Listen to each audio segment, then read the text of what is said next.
I'm Harrison Graham. You're watching Chicago Bears Now, and we are here to recap day 2 of Bears mandatory minicamp. A little note off the top, by the way, Jalen Johnson and Elijah Hicks had excused absences. Doesn't sound like anything serious there, but they were not present today. Okay, let's get into it. Caleb Williams and the Bears offense, things we all want to hear. He guided a 94-yard drive in a 2-minute drill. Zach Pearson of the Bear Report kind of broke it down here, saying that Bears first-team offense completed a 94-yard drive in the 2-minute drill against the defense. Kyle Monangai caught the touchdown pass from Caleb, who also made a nice throw to Olamide Zaccheaus for about 36 yards. Pearson does note that Jonathan Owens had a chance or two to pick off Caleb. Sounds like one good chance, then another one where he got his hands on the ball. And Ben Johnson, after practice, said that, for the most part, the defense has had the upper edge on the offense in these type of situations, but it was nice to see the offense bounce back today. Clay Harbor, one of a few reporters who pointed out Caleb's strong day, said he had a nice practice, hit some big throws, and we got to see his legs and move the ball at period, scrambling for some first downs. Nice growth from day 1 to day 2. Sounds like there's been some solid, slow and steady improvement here. Obviously, day by day, you're picking up more things with the playbook. Typically, the defense is going to be ahead of the offense in team 11-on-11 situations. 7-on-7 should favor the offense almost always. I saw Adam Hogue tweeted out that he's seen some really positive signs of growth from the offense just from the start of OTAs to now, and that's what you want to see. Steady growth throughout the spring, and then really getting after it in the summer once training camp gets here in late July. So sounds like a positive day for 18 in the offense, and something to build on going into tomorrow.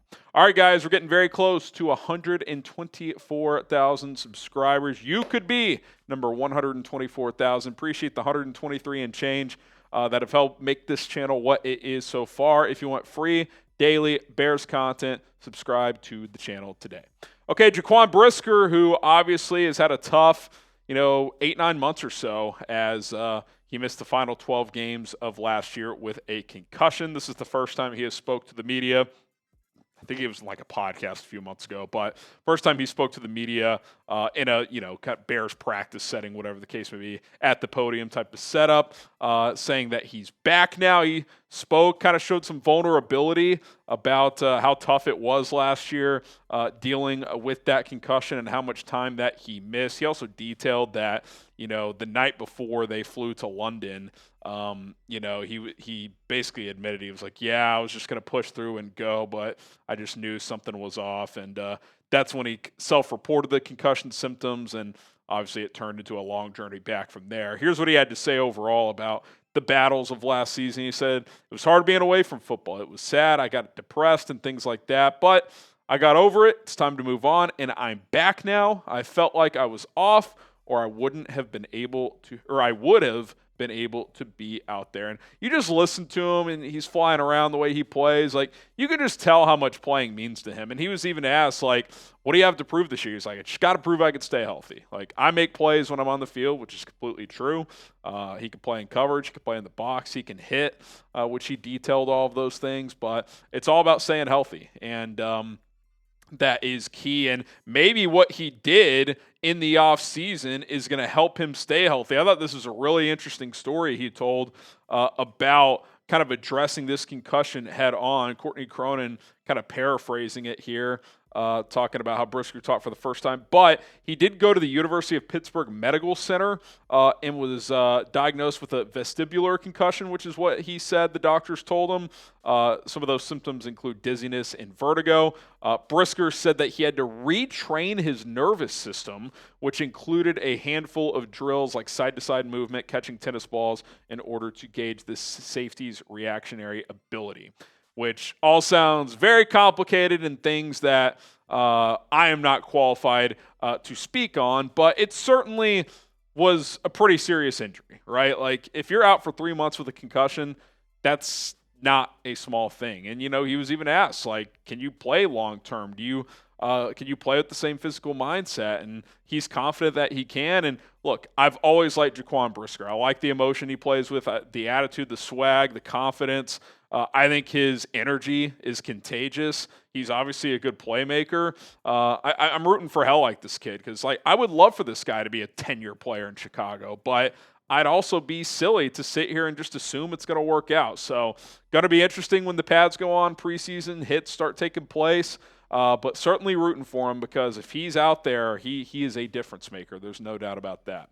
Okay, Aussie Trapillo is the left tackle, kind of back and forth with Kiran Amegadjie, continues like I predicted, got reps with the ones today. We'll talk about how that went and a couple of notes coming out of practice today. But first, get your Caleb Williams jerseys, $100, that's it, $100 usually. These are $120 or more.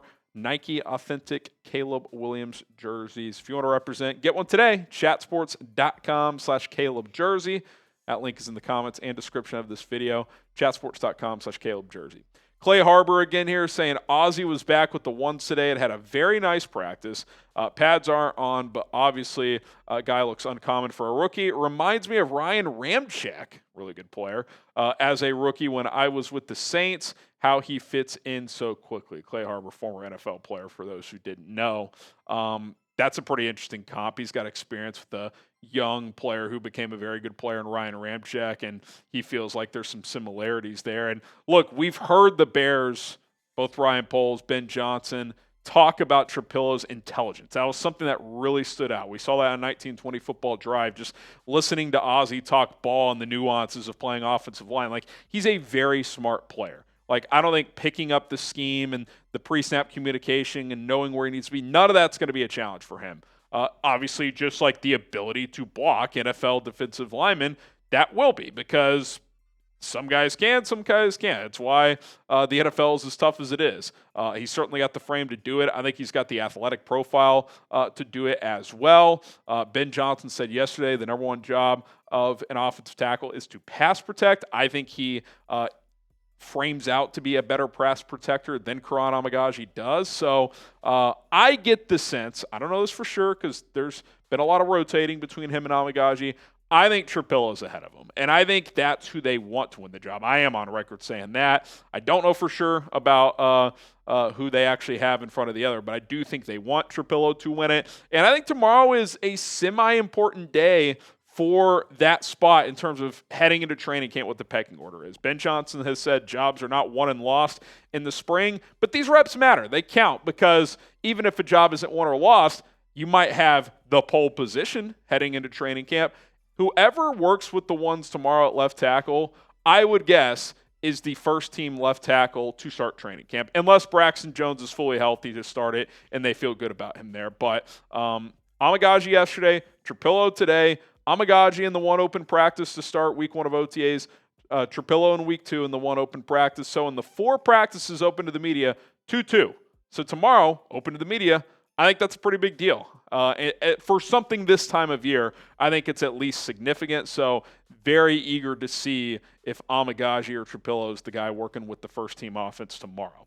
Okay, Tyreek Stevenson, kind of like Jaquan Brisker, talked for the first time to the media this off season, and he's excited to play under Dennis Allen, Al Harris and company in this press man scheme. Here's what Reek had to say. He said, how I look at it is it allows us to make our money, talking about Dennis Allen's scheme. You're a cover corner and you got to cover different guys in this league. His defense allows you to go out there, build confidence up week after week, playing man-to-man against any receiver. And when he was coming out of Miami, like, his play style is just get in your grill, be physical, and use your length. That's what he is. He's over 6 feet tall. He's got long arms.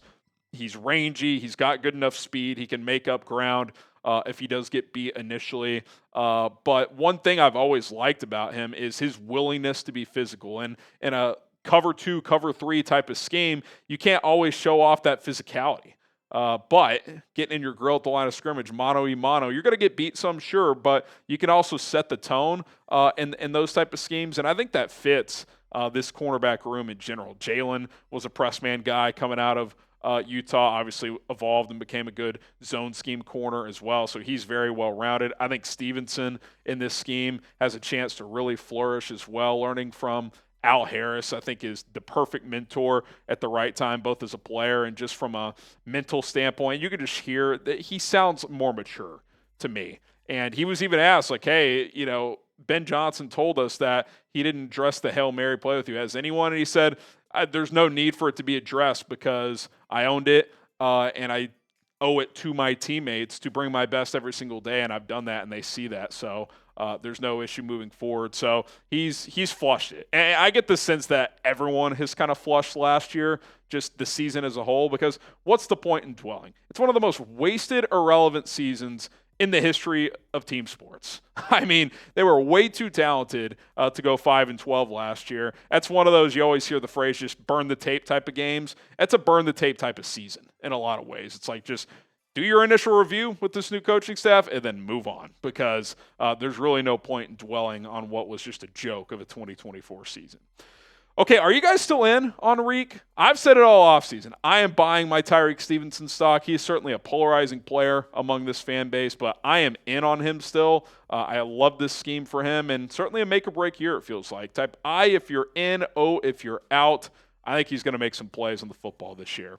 Okay, Kyle Monangai's strong day. We mentioned off the top with that 2-minute drill led by Caleb that he did catch the game-winning pass, which that is a somewhat important note because at Rutgers, I think it was probably more they didn't ask him to because they handed him the ball so much.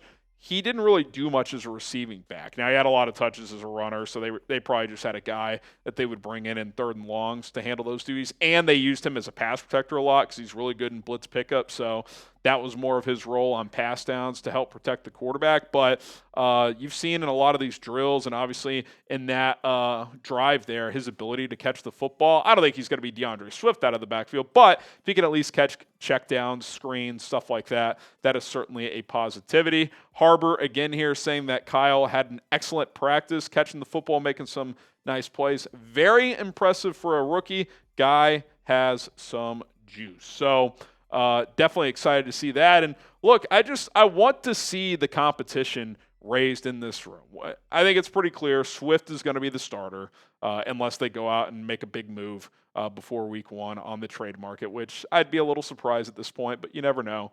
I just don't want like whoever it is to just get that second crack, though. Like, I don't think Roschon Johnson has shown enough through 2 years. Like, yeah, no matter what, he's just the second running back. I want to see Kyle push him, and I think he's going to, especially when the pads go on. And if he can show that he can be more versatile, catch the football, show off his pass protection ability, then I don't see why he couldn't win that RB2 role. Obviously, we'll know more when the pads come on and when these preseason games play out, but I think it sounds like he's made steady strides and improvements from practice 1 to practice 8, 3 OTAs plus 2 minicamp practices. Yeah, 8th practice here. So steady improvement. That's what it sounds like it's been across the board, and that's what you want to see if you're a fan and obviously if you're a coach of this team.